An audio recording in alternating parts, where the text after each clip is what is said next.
আপনার হাত দিয়ে, আপনার কথা দিয়ে, আপনার কাজ দিয়ে আপনি আশেপাশের কাউকে যদি কষ্ট দেন, আপনি মুসলিম হতে পারবেন? আপনি আশেপাশের কাউকে কষ্ট দিতে পারবেন না। আপনার নেইবরকে যদি আপনি কষ্ট দেন, আপনি মুসলিম হতে পারবেন না।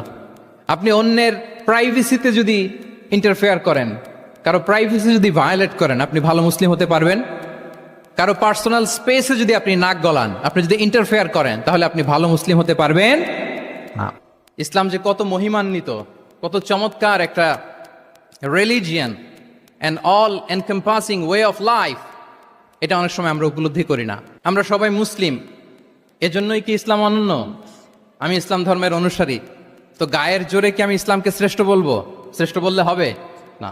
আল্লাহ তাআলা এমন কিছু ক্যারেক্টারিস্টিক্স, এমন কিছু ফিচার দিয়ে ইসলামকে সৌন্দর্যমণ্ডিত করেছেন, বিউটিফাই করেছেন, ফলে বাই ডিফল্ট ইসলাম শ্রেষ্ঠ। আল্লাহু আকবার। এটা জোর করে, তর্ক করে, চাপার জোরে ইসলামকে শ্রেষ্ঠ প্রমাণ করা লাগবে না। বাই ডিফল্ট ইসলাম শ্রেষ্ঠ। এমন কিছু ফিচার আল্লাহ তাআলা আমাদেরকে দিয়েছেন ইসলামের ভেতরে, যে কারণে ইসলাম বাই ডিফল্ট এটা শ্রেষ্ঠ একটি ধর্ম।